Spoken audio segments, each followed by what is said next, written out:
For most of us, a trip of 1,000 miles would take about 20 hours if we drove straight through and only stopped for gas and meals.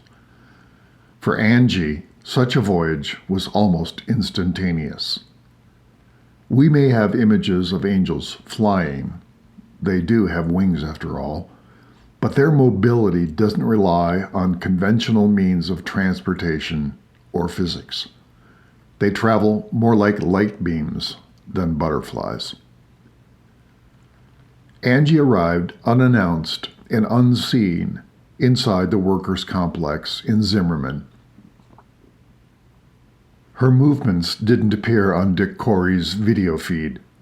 The startled workers, however, could see her clearly enough as she walked through the door to their dormitory. At first, they were puzzled at how she seemed to appear out of thin air. Then they began worrying that Corey had called in some new enforcer to make their lives even more miserable.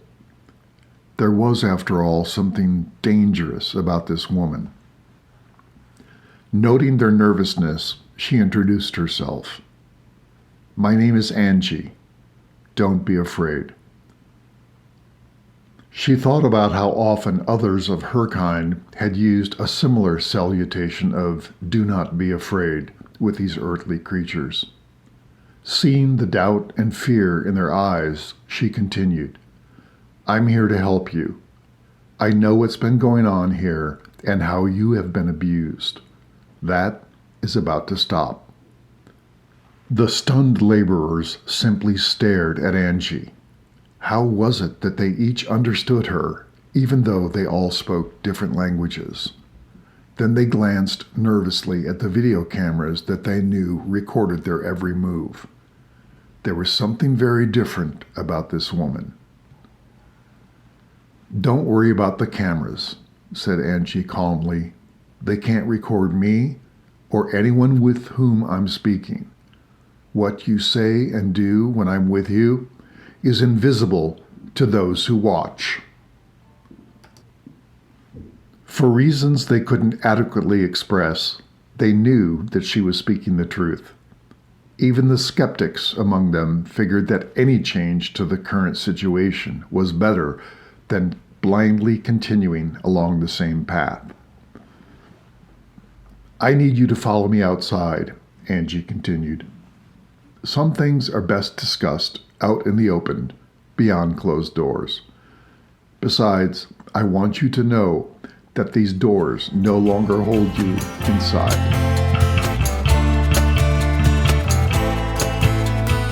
With that, Angie began leading the group back into the grove of trees where she had first appeared. Upon their arrival, she began asking them questions. "Tell me where you are from and how you ended up here," she asked. As they, one by one, began to relate their stories, they realized that none of this information was new to Angie. She asked them to remember their own stories so that they would have a firm grip on what had happened to them. As individuals within the group began to respond, they talked about more than just where they had come from. They talked about the families they had left behind, and they poured out tales about their hopes, dreams, and aspirations. And surprisingly, or perhaps not by this point, they realized that each of them could understand in detail what the others were sharing. "Your trials and fears have not gone unnoticed," Angie assured them. "Each of you, in his or her own way, has cried out to God for deliverance. He is the one who has sent me." Her proclamation was greeted by an outpouring of things that each had previously hidden. The workers began to tell her everything, whether good or bad, about themselves. After listening to each of them share what they'd been through, Angie encouraged them. "I'm not here to judge you or tell you what you must do. That is between you and God. But I hope you can trust Him and get some sleep. He will let you know what you need to know. It may be very different for each one of you. Again, said the angelic being, I tell you not to be afraid. There are a lot of things you don't understand, but someday you will. Then she sent them back to their dormitory.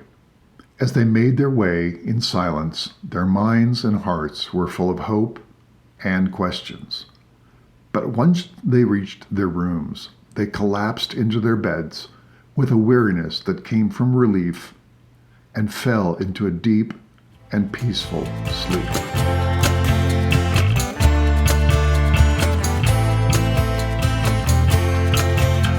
Even though she had sent the workers off to rest, Angie's work was not finished for the night. I wonder what it is like to sleep, she asked herself, fully aware that it was an experience she would never know. The twilight was fading as she walked up to the massive gate at the front of Corey's sprawling house. The high-tech gate swung open silently as she approached and closed just as quietly behind her. No alarm sounded. No guards appeared. It amused Angie to know that later a review of the security camera footage would show no image of her. It would simply show the gate opening and closing on its own. Angie walked unnoticed and unchallenged to the front door of the house. Grasping the handle of this state-of-the-art security door, she easily opened the door and stepped quietly into the house. The entrance was dimly lit, but there was no sound. She made her way along the marble floor toward the back of the house, passing exquisitely decorated rooms until she arrived at the patio at the back of the home. Dick Corey sat by the fire pit on his patio, drinking a glass of wine and staring at his laptop. In addition to reviewing the sales and production numbers for the day, Corey occasionally glanced at a window on the screen displaying security footage. All was quiet. There was no activity in the workers' quarters or around the perimeter of his house. Considering what I paid to install this system, he muttered to himself, it ought to work flawlessly. Angie stepped out of the shadows without a sound and sat down across from Dick Corey. Startled, he almost dropped his laptop as his wine glass fell from his hand and shattered on the patio flagstones, sending out a spray of glass and wine. Who are you and how the hell did you get in here? Sputtered Corey. Oh, I assure you, Angie calmly replied. Hell had nothing to do with my walking through your front gate and through your house. As for who I am, you can call me Angie. Completely unnerved, Corey blurted out, What the hell are you doing here? There you go with hell again, Angie softly replied. I guess that in one sense, hell has everything to do with why I'm here. I see the evidence of hell's handiwork all around me. I'm here to talk to you about your workers. It's come to my attention that you have made your workers' lives a living hell and profited quite nicely from it. You've lived in extravagant comfort while enslaving them and denying them the opportunity to make a simple living. Never in his life had the smooth-talking Corey been at a loss for words until now. He stared dumbly at this mysterious intruder. As his eyes were drawn to hers, he felt lost and terrified. He could never describe exactly what he saw in those eyes, except to say that they were endlessly deep and that they burned deeply with some kind of fire. He also knew that he could offer no defense or resistance. All the lies he had told himself for years evaporated in an instant, leaving him with nothing but the cold truth. What can I say? Stammered Corey. I feel like you're staring right into my soul and that you already know everything about me." "That's very perceptive of you, Mr. Corey," came the response. "It's also a bit refreshing. Often, when I talk to people, they can't resist the temptation to try to justify themselves to me, even when they know they're lying to me and themselves." "There's no point in that," whispered the visibly shaken man. "But what do I do now?"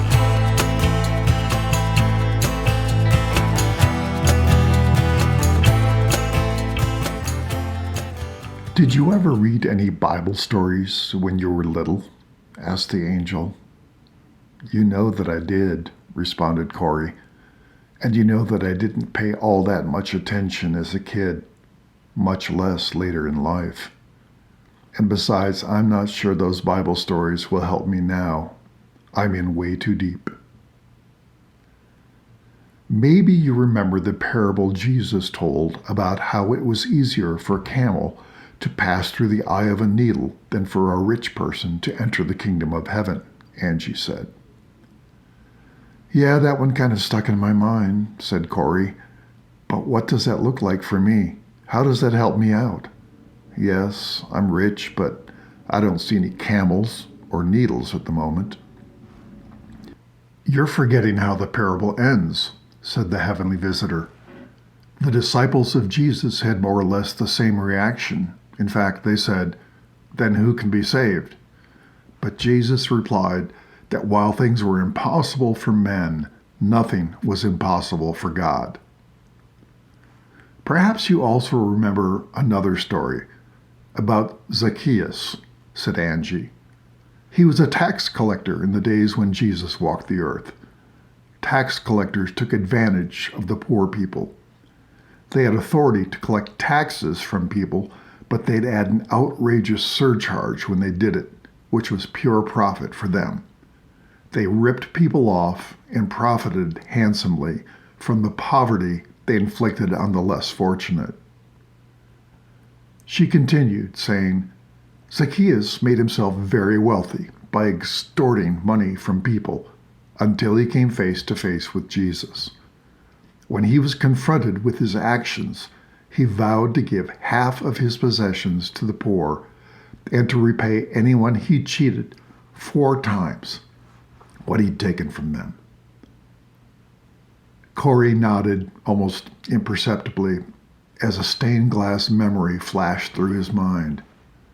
"Right, the little guy climbed up into the tree.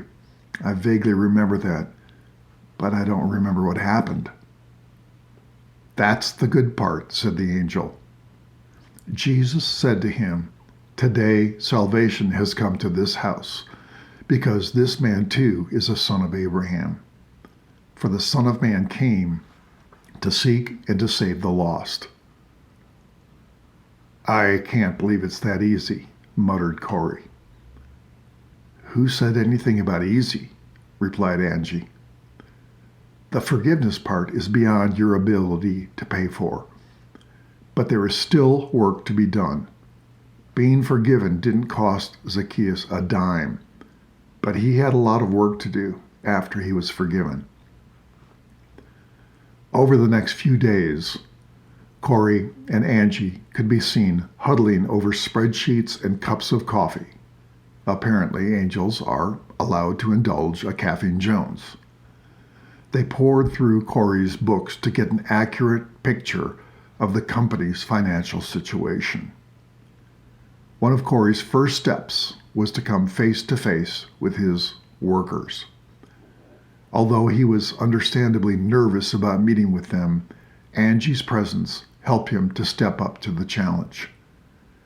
He acknowledged his taking advantage of them and publicly asked for their forgiveness. Strangely enough, even though most of them spoke very little English, they understood him perfectly. After he had finished, he looked into the eyes of the people he had wronged. His heart quailed as he saw the hurt, the despair, and the anger in those eyes. Suddenly, that light went out of their eyes, and he saw forgiveness, a forgiveness that he didn't deserve. Forgiveness, however, was just the first step.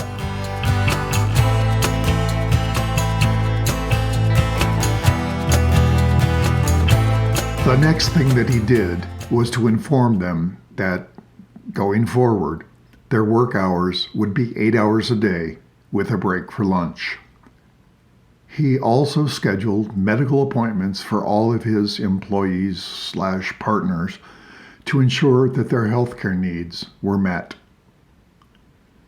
Dick Corey went on to explain to his workers that they were now full partners in his business.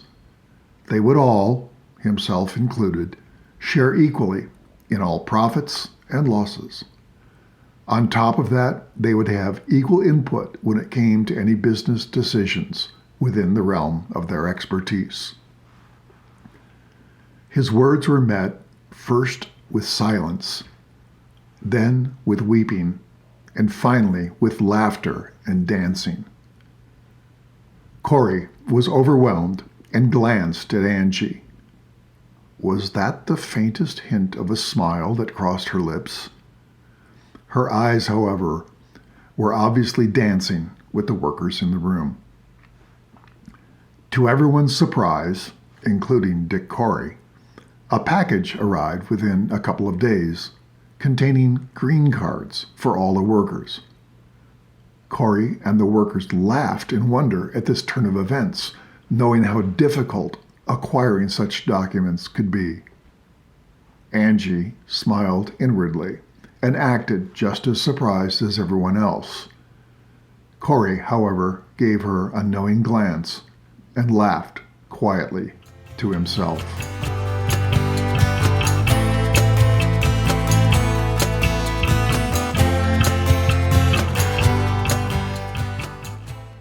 Dick Corey's involvement didn't end there.